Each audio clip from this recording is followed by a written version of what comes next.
Sisi tunataka tuombe Rais Uhuru Kenyatta ya kwamba kama wako na matatizo na William Ruto kulingana na vile mimi naona mimi Sudi. Vile nilisema juzi. Hakuna haja kudanganyana na urafiki ya uongo.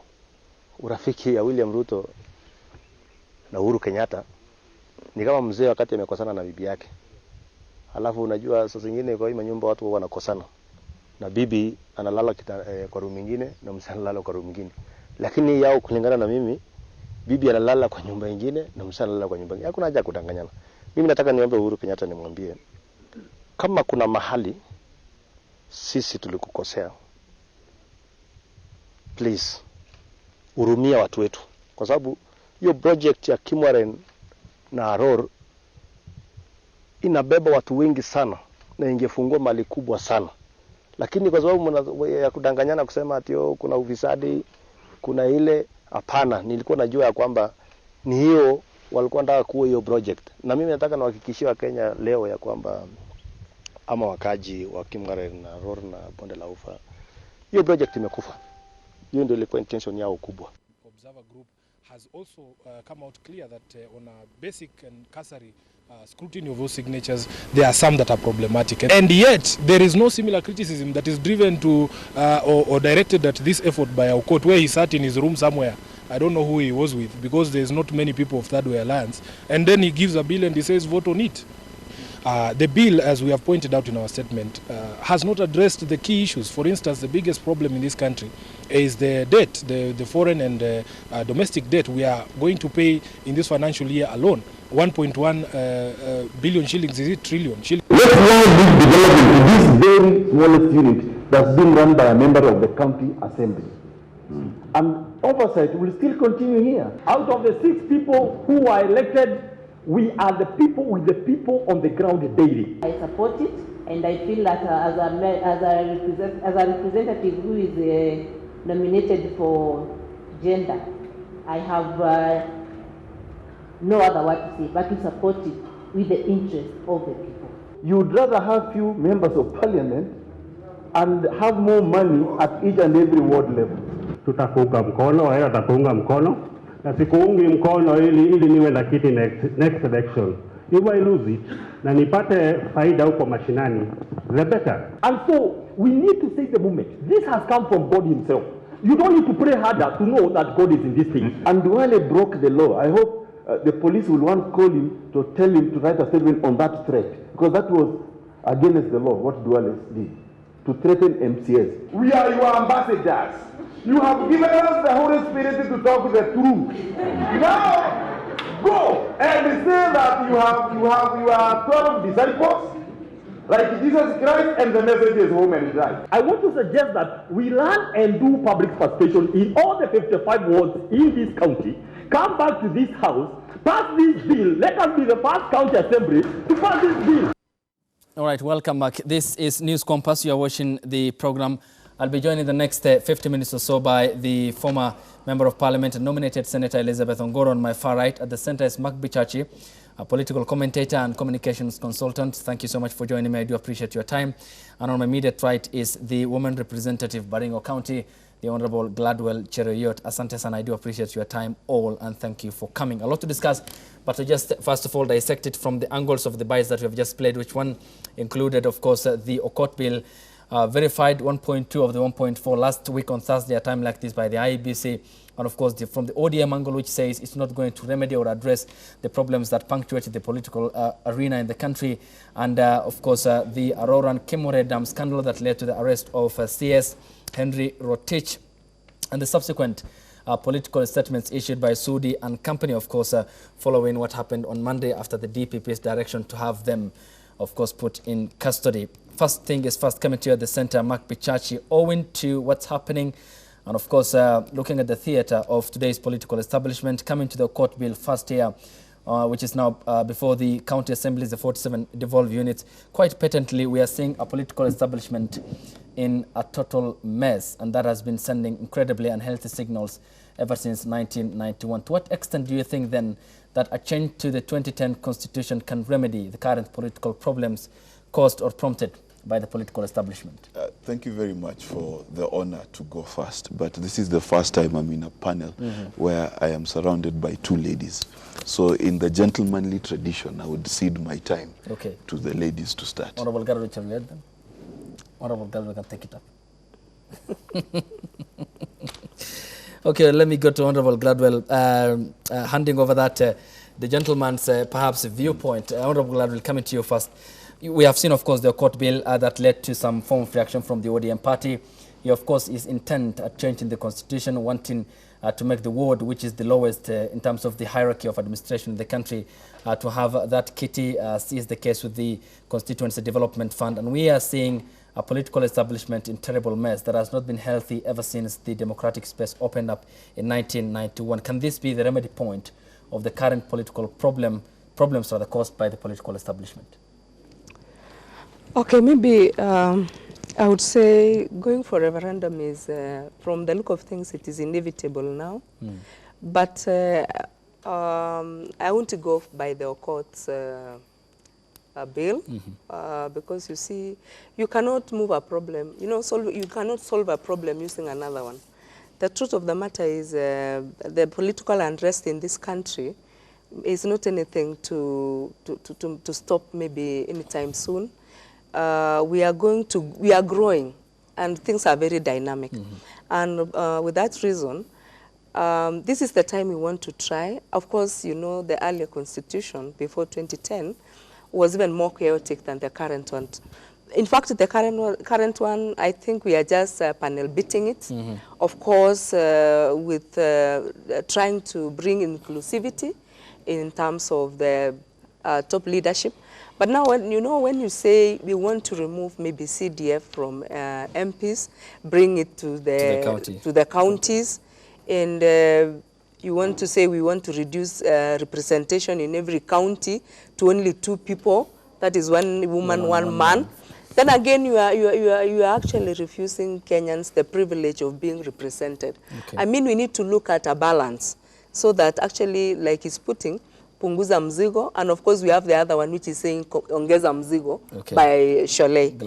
Yeah. So in this case, I think BBI, which is going around, and I'm looking at it to be very professional, the way they are conducting their interviews, the way they are allowing Kenyans to actually give their inputs. I want to believe the 3 BBI, maybe the Sholei bill, the Okoth's bill, we shall strike a balance and see which one is better. But like I'm saying, we are a developing country. We'll continue changing things until that time that actually can befit our situation. Of course, this country, we have a lot of historical injustices. And this is the time people are realizing and they are getting to know their rights. And people want to see that the constitution in place is serving each and every person's interest. Of course, Okoth is, like you are saying, I'm a women rep. Of course, Okoth is so much interested in scrubbing this position of a woman. And I was talking with my brother here some minutes ago. I was telling him, it is unfortunate that this country, when people want to do something, it is about touching on women, very disadvantageous, It's like, I'm telling him, we look like strangers in these countries. Then I was asking, so when will we be allowed some title deed to belong to this country? Because we are tired of being looked at like we are passing by. All right. Yes. Well, I'm sure that is a pertinent point, but equally when he says also that there will be only 1 man and a woman from county, I hope he doesn't have a point of chauvinism, because that also equally will point to the empowerment programs women have been laid for in this country, historical of where we have come from. I'll come to you, Honorable Elizabeth Ongoro. Pointing out, looking at these issues, we have the Punguza Mzigo Now bill at the counties, and some of the issues that are common in what we are witnessing in the country is, of course, and the many Kenyans who went before the BBI, which has been going around across the country, are issues of cutting down on the elected leadership in the country, perhaps saving the country some coins in terms of the economy that continues to dwindle and is on the cliff. Looking at this, is it the point with which we need to economically recover this country and politically set it to the path of political prosperity, owing to the dirty political and ugly times that we had, like in 2007-8 post-election skirmishes? I've said this before and I'll repeat. Let it not be lost on Kenyans that Okot was amongst the committee of experts. So he has the advantage of having listened to views from across the country, and he participated in the drafting in the constitution, which we then proceeded to promulgate. I want to state this. It is not possible for anybody to dig one hole just to fill another. You know, one of the key pillars of the constitution that we have now was that there was the aspect of decentralization. Decentralization of governance structures, decentralization of resources and everything. So it cannot be that then we then, after just a few years, come back to the table and say, let us now kill one level of representation and then strengthen another level. It's going to be retrogressive. We as a country are not retrogressive. We are actually adding in population. We are having more issues to even deal with. We need, if you were to ask me, we can only add or introduce yet another level of representation. Yes. Or decide to strengthen the levels that we have, give them resources, give them enough personnel, and maybe structures within which to use whatever resources they have. But we cannot have any proposal at all that wants to kill any level of representation, be it the women rep position, be it the members of parliament, be it even the governors, be it whatever. According to me, this is a very good and intelligent presentation by an intelligent man who wants to make a point. And I don't want to say that I have read through his proposal, the bill, very intensively. And I cannot say that all the proposals are not good. One good proposal that he has is the proposal to add revenue to the counties. That's a very good proposal. But again, if you look at that, if you interrogate that proposal against the backdrop that most of these counties actually always end up returning money to the central government, then you even ask yourself, if we keep adding resources without a commensurate strengthening of structures at any level, then what we are doing, you end up giving people a lot of money which they don't have the personnel or the structures to expend, and therefore we end up tempting them to even just expend them anyhow or not expend them effectively. My own take, which I already presented in another interview elsewhere, we cannot as a country deal with so many initiatives at the same time. The best for us is to allow everybody, including me and you and everybody, put your proposals on the table. Let's take a breath, let's just take our time and then look at all these proposals, but then factor them in through the avenue that has been now legalized, the BBI initiative, and then pick whatever good from each proposal and come up with one good proposal for this country, because it's not every day that you relook at the Constitution. And that is the way to go. The BBI initiative. All right. We will await, because we are awaiting the final recommendations. They are left with around less than 5 counties before they come up with a report, since they are the byproduct of the political truce between the president and the opposition chief. Mark Bichachi at the center. The time is now yours finally. Let me present these 2 instances to you. Looking at the court bill, what the BBI is going to be forthcoming with, of course, we don't have great predictive skills because God's power miracle is behind our comprehension. Take out of these 2 situations, one, do you say keep calm and carry on to those who want to change the constitution, or do you say keep calm but do not contemplate carrying on, owing to the rigorous process that we went through before the promulgation of the 2010 paper?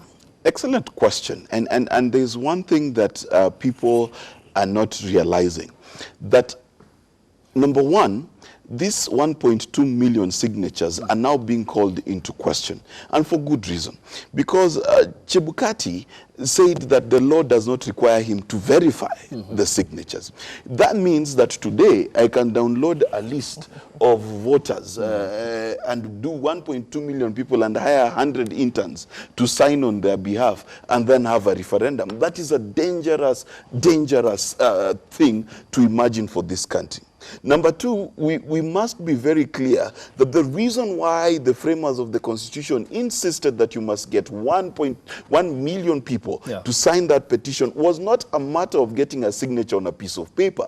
It was a matter of having interrogated and understood what is being said in this particular Constitution. Now, if you asked those 1 million people today, if they know what is included in that particular bill, the answer most likely is no. And therein lies the danger.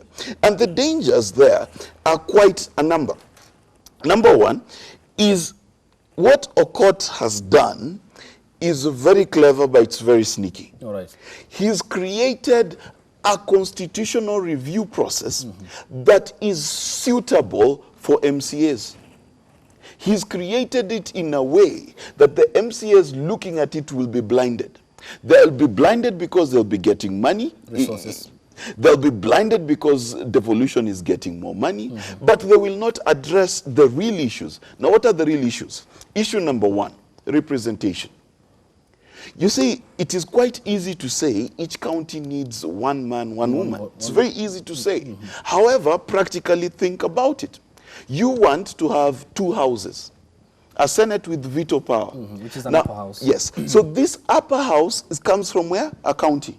The lower house comes from a county.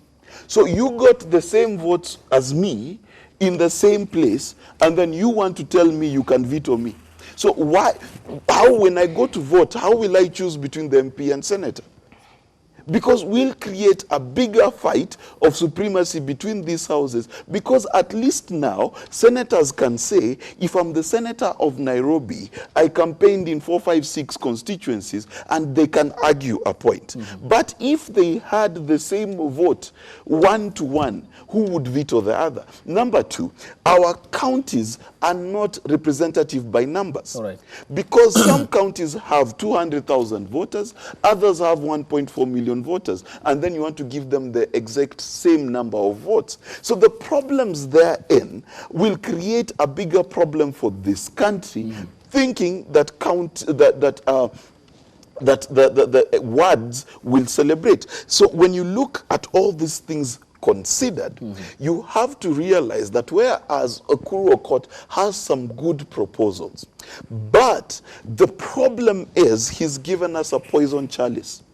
The problem is this thing is 80% good, but that 20% is poison. All right. And if we drink it, this country will be in chaos. And let me prove to you we'll be in chaos. All right.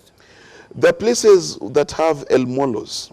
There are places that have Subas. There is, in Embu, you've got the Mbeere. Okay?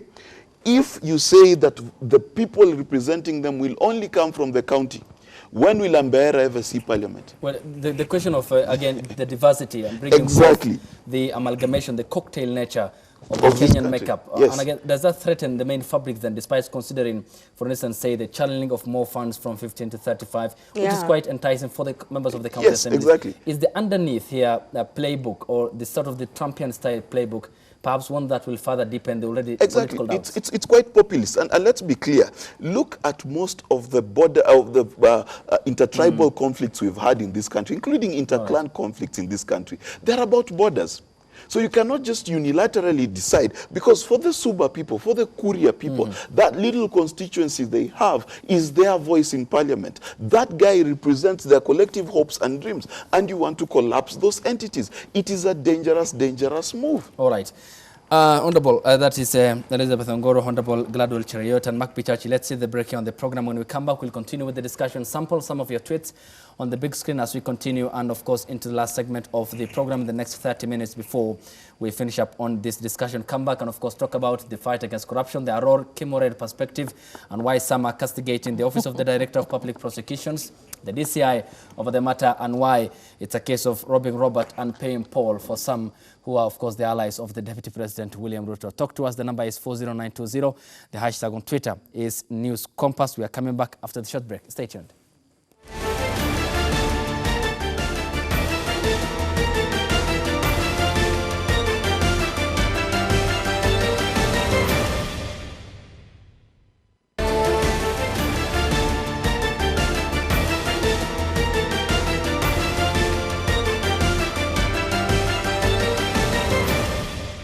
Welcome back. You're watching the program. Let's just take some of your sample tweets here on the program. And Vincent Jacks says anti-corruption war should now shift from naming and shaming to prosecution and dismantling of corruption networks. The hashtag is News Compass. Francis Irongo says the bill seeks to delete articles which promotes representation of women in parliament and the county assemblies. Of course, this point is pertinent and raised by the Honorable Gladwell Cheriot.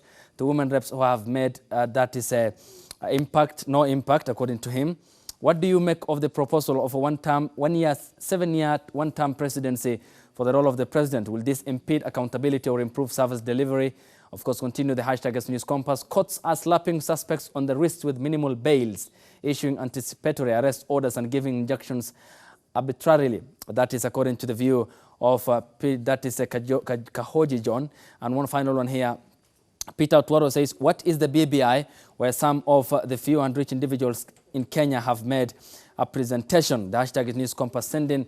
Of course, we'll be able to sample some of your tweets later here on the program. So I get back to the table and discuss continue with the matter that pertains, of course, the Aurora and Kimore dams that led to the, of course, castigation of the Office of the Director of Public Prosecutions and the DCI. And I come first on that note to the member of Parliament, woman rep, that is Baringo County, Honorable Gladwell Cheriot. Now coming to you on that, Honorable, we just played before the program, that is the bite of Oscar Sudi, the member of Parliament who you serve in the same house, of perhaps reading some, being cynical about the sort of political bromance between the President and the Deputy President, William Ruto, but equally the precipitation point of that has been the arrest of CS Henry Rotich and, of course, 27 other Kenyans who the DCI and the DPP believe have led to the loss of more than 17 billion Kenya shillings. Looking at that, and generally, the echo chamber of public views regarding the fight against graft in the country, which continues to intensify,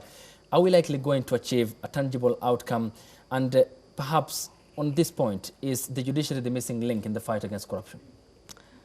I want to start, first of all, by saying that the utterances made by Honorable Sudi, my colleague, who is my brother also, we come from the same ethnicity, the same community, was very unfortunate, and it's not called for. And coming from such an area that was actually very volatile one time, the other day, where people have not even forgotten, where wounds have not even healed, it is unfortunate that we can actually talk in a manner suggesting that we are not ready for peace again. And we are making our people have a lot of fear when we evoke emotions of people and seemingly talk in a manner like we want to incite. It is important also to be noticed by all of us, leadership and every kind of a person in this country, that presidency is a symbol of unity. And for that matter, we don't have any option other than to respect it. That is in our constitution. As much as we have rights of opinion, we have to limit our way of our words. You know, this tongue can bring a lot of chaos. On that note, you are talking about the issues of whether corruption will be actually fought in this country the way we would have wanted to. Or the president does want to. Actually, not the president, even I would have won, every Kenyan. And so what I wanted to say is that this fight against corruption is facing a lot of challenges. Reason is that actually when we want to fight corruption, some people feel like their community is being fought, their person is being fought, and I don't know where this narrative is coming from. The truth of the matter is, when somebody is arrested without actually feeling good that they are arrested, we would only wait for the judiciary to give us their verdict. And like you are putting it, I think Kenyans have been too patient.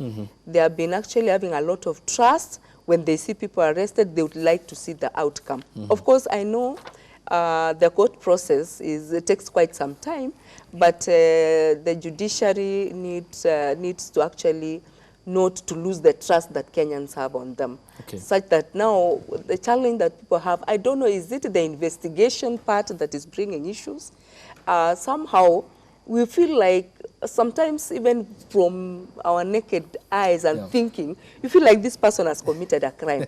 But within some time you realize they are being acquitted, it's like nothing happened. So the issue is, what is the real problem? I saw a Kenyan through social media who was seriously lamenting and fixing judiciary that actually there's nothing which is happening within there. But what I'm saying, Kimwarer and Aror Dam, some people are claiming, they're saying, why is it that it is only these two dams that are actually being scrutinized and investigated, whereas we have so many other dams which could be having the same issues? But, we are missing the point. The point is, when I'm arrested today does not mean now we have to, it would have been right if we arrest everybody at the same time.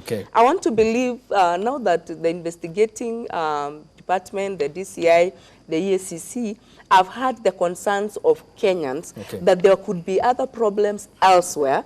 They will take their time again and continue investigating the rest of the projects as far as dams is concerned, so that the matters are brought to books. And Kenyans, let's stop making corruption fight a community fight. For me, when somebody steals in wherever they are, they don't steal for the community. And until proven guilty, they are on trial, we will know whether they did a mistake or not. For my community where I come from, let's not put this matter like it is our community which is fought. It is only unfortunate that within that particular department, we were quite a number. So they would have not arrested Akina Onyango while they were not there. So we were the ones to face it. Yes. Now, coming to Honorable Elizabeth Ongoro, clearly there is an element of complacency and impunity here, according to a 2017 report commissioned by the Ethics and Anti-Corruption Commission and the National Treasury, where it said a third of our annual budget goes to corruption or private pockets. And looking at the Haji and Kinoti onslaught and the fact that they managed to come up with what they termed in that presser as a substantial report, which they will present before the courts of law. Is there a relationship with a disheartened public and an echo chamber of public view, one that is threatening the graft of or the lords of corruption in the country? Yes, I want to answer that. But just before I answer that, let me take you back to this IEBC statement by the chair, that he did not have to verify all signatures. This is really grievous. Remember Okoa Kenya initiative? In 2016. I was right in it. I remember how many months it took us to collect, even verify by ourselves. I remember how long it took them back and forth. Several meetings they gave us that they are still verifying. And at long last, I think 6 months, I think 3 months or 6 months or whatever, they still told us that we were short by 100 or so. Remember, at that time, IEBC was properly constituted. Yes. So they had the full bench with enough personnel. Now, with fewer people, they have actually done whatever they want to say in a record, few minutes or hours or days. So do you doubt? Question number one. Of course I doubt. Number two, if we want to talk about the real Punguza Mzigo initiative in Kenya, let us not narrow our thoughts and focus on one direction. Can we just do one thing? Can we ask our SRC to present to us a blueprint? A blueprint of what every people earn, starting by with the executive. The executive. You know, when I was in the 10th Parliament, I remember we had an issue. We were saying, oh, State House has got a budget of 1B. And according to us, it was already too much. Now I think it is 17B. Same State House, same Kenya, same issues. Let's be honest if we want to punguza mzigo. Number two, can we be told, do you know how many commissions we have? Of course, there are many commissions. To the extent that they continue to duplicate Can we be told what these chairs and their assistants and all the commissioners, what are their perks? What is the remuneration? What other benefits do we have? Can we also be told the CSS and the CAS and PSS. And PSS, what are their perks? What are they given in terms of mileage? Okay. What are they earning? Can we also be told that, parastatal heads, what are they earning? And when we want to look at Punguza Mzigo, it must be a holistic approach. All right. Well responded. Coming now to your question. If we are sure we want to deal with this, I like the approach and what they have done. Both the DCI and the DPP, EACC, and they're working together. One, that is very good. It's happening for the first time. All right. We are seeing some real, hope that they're going to deliver. But, let it also not be lost that, who was it? The Anglo-leasing scandal taken to court by Githongo was just concluded the other day after 13 years or 14 years. Yeah. You understand? So we hope it is not just the initiation of a process, but can we also have timelines from these offices attached to these cases so that we know that this one is going to take this number of months and not 20 years when some of the witnesses have either disappeared, died, or just tired, or files lost and relost and whatever.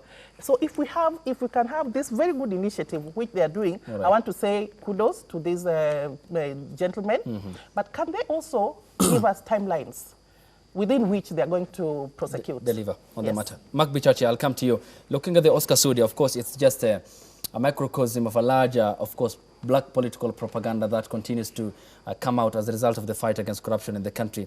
Was it forthcoming, and to what extent can it damage the processes of investigations, or politically, how does it affect the essence with which Haji and company want a successful conviction out of this? He did say in the press he issued on Monday that I was beaten before, I don't want to be beaten now, that what I'm going to be presenting before the courts of law will be something that's not hawkish, as per the sentiments of CJ David Maraga during the anti-corruption summit. So are we likely to see an intertwinement which will lead to successful convictions, to the betterment of many Kenyans who are feeling down, let down at the moment? One of the things that Kenyans must realize is the fight against corruption.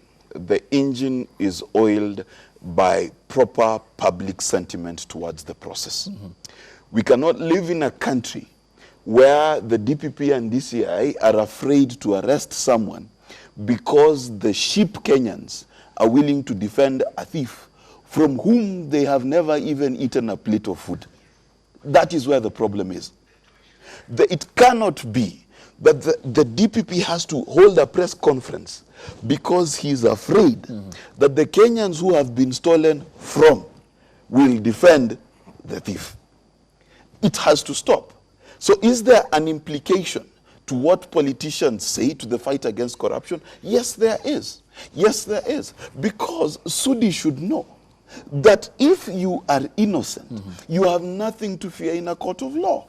Okay? Sudi should know that the reason why the judiciary is considered the third arm of government, it is because it is bestowed with the power to convict the guilty and to acquit the innocent. So if Rotich is innocent and he comes from your community, then he has nothing to worry about, because the judiciary, this one, has proven that many people who go to cases there are innocent. That's one. But number two, that same God they believe in, that same God they call and say all the time, will he suffer an innocent man to suffer? No. So we must be clear. Either we want a fight against corruption or not. And let's also say that any person who defends someone who's been convicted, who has been indicted for corruption, is a defender of corruption. You cannot differentiate between defending Rotich as you are and supporting corruption. Okay. As far as that statement should be interpreted, is Sudi and ilk are supporters of corruption. That's the only way you can understand it. And they have done so before. And they've done that so before. In fact, they did it in advance. They decided how much of our money has been lost in Kimwarer and Aror. They decided before any audit has been done that we have insurance on this thing. They decided. And that's the problem in this country. So let's look at it this way. The kind of strategy they are pulling, there are two strategies. Number one, it's called whataboutism. Okay? So basically, it's how when you were children, you were caught eating sugar. And then you said, even last week, my brother ate sugar. The criminal that has been arrested now, that's the one we care about. All right. Because now, should we say that the judiciary should stop because the thieves who are now being prosecuted have other thieves who are not arrested? If the three of us were to rob a bank and I'm the only one arrested, will the prosecution stop until they wait for these two? No. So you cannot tell Kenyans, oh, let's remember Anglo-leasing, let's remember who, the thief that has been caught that is in the dock now, that is the one we want to prosecute. It's a concentration point. And secondly, bringing this idea of saying that somehow, if we arrest the people who have wasted our money in Kimwarer and Aror, we are now saying that the dams should not continue, is a nonsense argument. Because let me ask, do they want the dams to continue by a bankrupt company in Italy that has been divorced by its own government? In a court of law. In which power do they have even to uproot one single tree here in Kimwarer? So what is this they want to continue? Are they telling the people of Kenya that it is better that after we put in billions of shillings, we should go ahead and put the other 40 billion so that now they are politically happy? Okay. Let me help the people who are supporting these people. Do yourself a favor. Go home, look at your children, and wonder what they will think about your capacity, your intelligence, and morality when they watch you saying those statements 10 years from now. Okay, given that, of course, there's, before I come to Honorable Gladwell Cheriot, to the extent to which this might again further make the waters more murkier for the ruling Jubilee Party, are there inbuilt guarantees? Here I'm talking about the party structures because it has never convened a party parliamentary group meeting since in about 2 years' time now, and there appears to be inward crisis and a sort of political mutiny that faces the president in his own party, with the drawn timeline before the implementation of the Big Four agenda and now the fight against corruption, which appears to be hitting a hard stance. Does it prove a politically hard point for the president to address and put his house into order? Still, Mark, with you. Well, the truth of the matter is this. The president did what Moi used to say, become a giraffe in politics. Uhuru Kenyatta's presidency is today underwritten and insured by the handshake. He was fully aware that if there is corruption in this country that was going on in his regime, he knew that it is his own people that would be doing it. And he understood if he's going to fight corruption, he needed to get the support of those people who are out of government and therefore not participatory, at least in the time being, of corruption. So the underwriting of Uhuru's agenda is the fact that he's roped in ODM, and the NASA brigade as a whole to support him. Because if today, I'm telling you, listen, carefully, there is no time in the history of this republic where the opposition has been the ruling party until now. And did it then, just on a fair point then, did it render the opposition useless in that? No, not at all.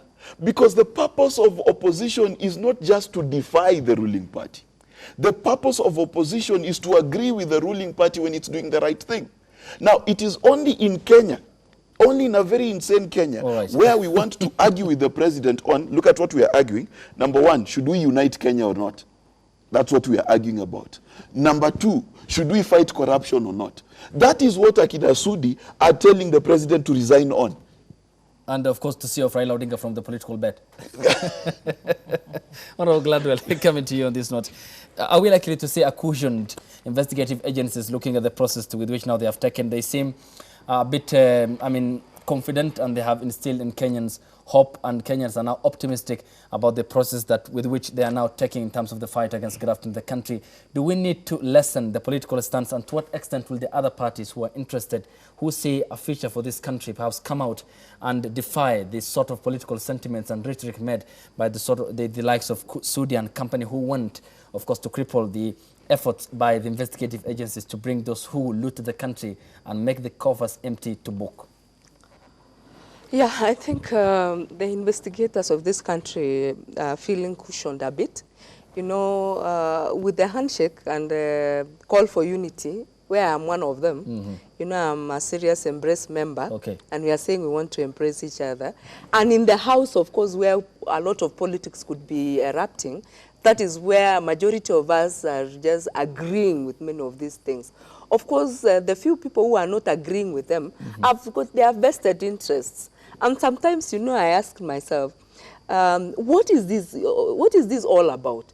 When we say we want to fight corruption, somebody stands somewhere, and even when you mention the word corruption, some people or some persons still start thinking that you are calling them. Some people have made the word corruption look like it is one of their synonyms. So I'm wondering, the investigators of this country, the bodies which are concerned with fight on corruption, they are now comfortable because they are seeing a lot of goodwill, political goodwill, starting from the executive part, especially with the handshake.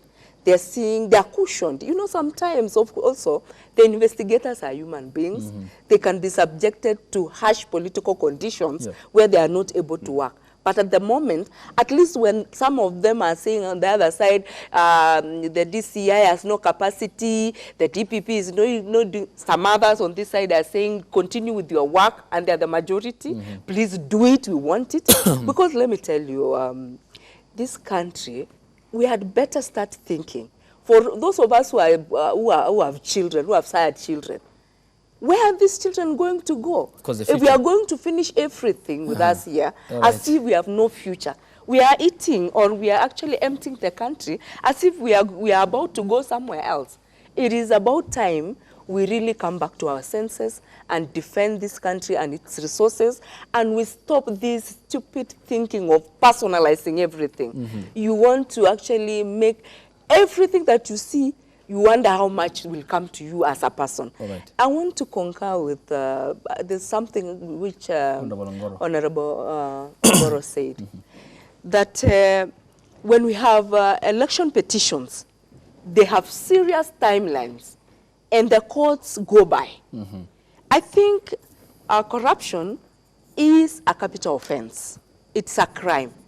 And economic crime is actually such a serious crime. Why would we also, when we are talking about this referendum, put it such that judiciary can be given timelines on capital offense, on economic crimes, so that they can be concluded, like she's saying, within the shortest time possible, that Kenyans can have trust. You know, let me tell you, as we are speaking now, if you put a question on the whiteboard and ask the generation that is watching corruption happen, and the way we even elect corrupt people, if you put the question and say, which one is the easiest and fastest method of becoming rich? Put one of the choices to be corruption. Students will choose it. Yes. And it's unfortunate. If we lose it, it's very dangerous.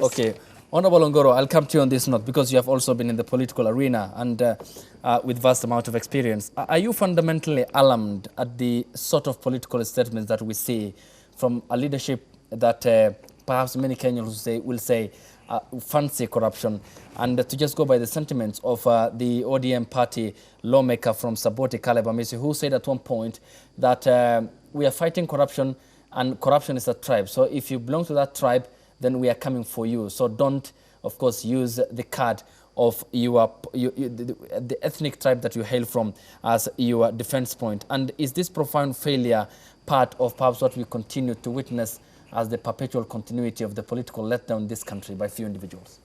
I'm actually very shocked. I'm very, very shocked at such statements and sentiments coming from people or a person who is standing on a pedestal of a people's representative.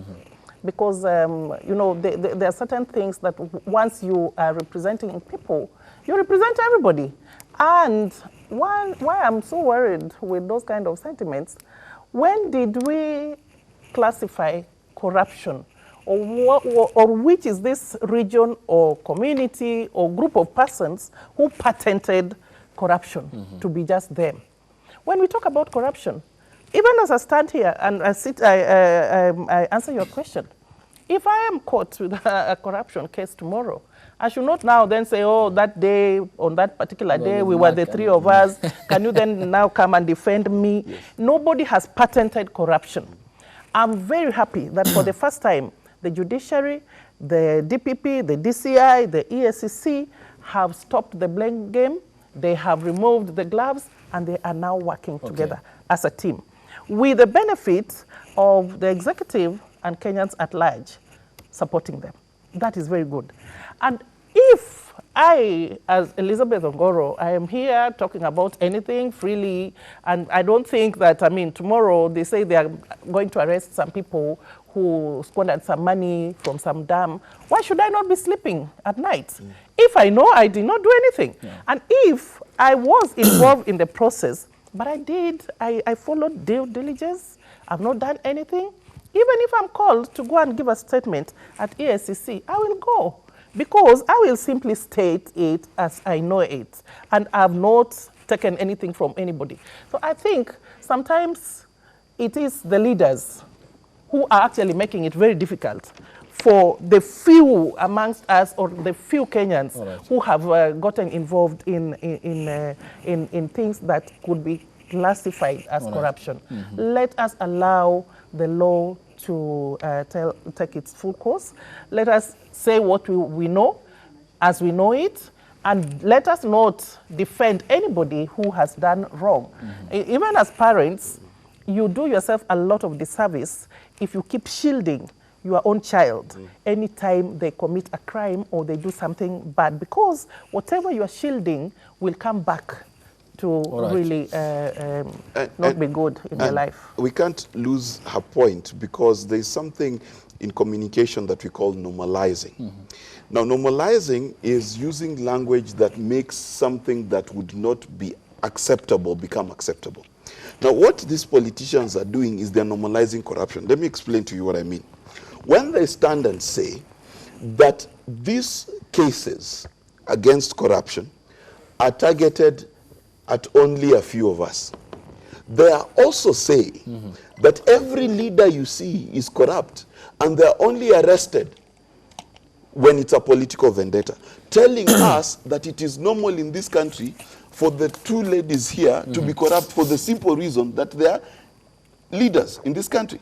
Now, that normalization is dangerous, because what it does is this: it makes the Kenyan expect that corruption is modus operandi in this country, which it's not. So we need to revert to norm and ask the simple question. If you say that you're going to hunt down Mark Bichachi, and how you're going to hunt down Mark Bichachi is you're going to create a crackdown on drug dealers. I would only be worried to the extent I'm a drug dealer. You understand? So that is a confession, an admission by themselves that they are guilty of it. Because how are they going to frame you if you are innocent?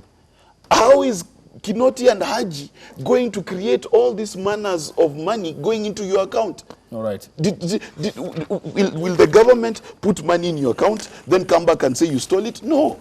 So the problem here is this, that if we allow this kind of conversations coming from Sudi and his ilk to continue, we will create a generation of people who believe that any amount of power, civil service or whatever, is an opportunity to steal. And anytime you are arrested, it's because it's a political vendetta. All right, I have exactly got 5 minutes, and let me equally divide it up on Honorable Gladwell Cheriot and Honorable Elizabeth Ongoro, and of course Mark Bichachi coming to you. And 2-2-1 will be fair, because you last expressed your point. Looking at the current developments and what's happening in the political arena today, Honorable Gladwell Cheriot, the president of course, as a soul search process did embark on the fight against corruption, said that there is need for lifestyle audit, the procurement officers to step aside in that State of the Nation address in last year, 2018, and how the agencies have embarked on that process ever since Haji and Kinoti came on board. They need to also institute a case of intertwinement relationship between the judiciary or generally the criminal justice system to ensure that they bring to book those who are culpable and have committed these crimes, and perhaps lessen the amount of course, the bad blood between the judiciary and the investigative agencies, as we saw that play out in 2018. Okay. I want to appreciate the relationship that they have currently. We have not seen currently the wrangles they have been having, unless they have them and they are not coming to the light. But because we are seeing some work actually going on well in terms of arresting people and trying to prosecute them, I want to believe they only need to continue polishing their relationship. And because they also have some political goodwill, and that we are ready to support them. I know sometimes you hear Kinoti that, Haji this, and what have you. But for us, we are saying, let them do their work. The independence that is called for, let them have it. I want to actually support the president in this. That Uhuru Muigai Kenyatta, I know he has some 4 big agendas that he wants to actually leave as a legacy for this country.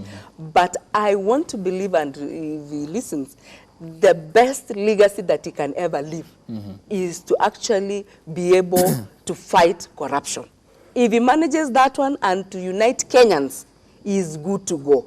And I'm not telling him not to do the others, but for as far as the 2, and very achievable, fight against corruption, it can be actually, you can actually look at it and see with naked eyes, and issues uniting the country such that by the time we are going to the elections that are coming, at least we are speaking the same language. He will have achieved a lot, because it is through that that we can be able to do the rest. Without that one, it's not very possible. Thank you. Honorable, I give it to Elizabeth Ongoro. Honorable. I want to differ just a little bit, because let it not be lost to us that all these are independent institutions, the judiciary, the DPP's office, DCI, and EFCC. I would rather they continue doing what they are doing, provided they execute their mandates well. As needed by the law. As needed and required by the law. Let them coordinate more. They don't necessarily have to cooperate. Because once they start cooperating, then it's an amalgamation of all these institutions into one, which is now, again, it negates the whole process of justice. So they don't have to cooperate. Let them just coordinate closely, but continue executing their mandates separately and independently according to law. Okay, and hopefully get a successful outcome by products. Mark. The future of this country rests on voters deciding to abandon their trouble cocoons. It rests on voters who will decide for once in this country where we're going. We must decide whether we want a corruption-free country or not, whether we want a united country or not. And once we decide on those things, then we clearly know that the heroes of the Kenyan story are those who want to unite the country. The heroes of the Kenyan story are those who want to fight corruption. And then we know who the villains are. Without a shadow of doubt, any person who stands up to defend someone who has been prosecuted because of corruption, that is the villain. Look no further. The devil is not even in the detail. It is in the statements that politicians are throwing around. All right, Mark has always been optimistic. I had him here prior. And he remains extraordinarily sanguine about the current state, and the country has never given up. And of course, we ought not to give up, because they are mandated institutions that will take their constitutional mandates seriously, I'm sure, for the Kenyans who will stand up for the goodwill and the prosperity of this country. Honorable Elizabeth Ongoro, thank you for coming. You. At the center is Mark Bichachi, a communications consultant, political analyst and commentator. Asante sana. And on my immediate right is Honorable Gladwell Chereyot. And thank you to you too for your feedback. On Twitter, the hashtag was News Compass. You only managed to sample some. Of course, they continue to trickle in, and we'll get, of course, to see them towards the end of the program. From me, Ayub Abdikadir Abdi, and the team here in our communications center in Lavington. We'll see you next week by the grace of God. Good night.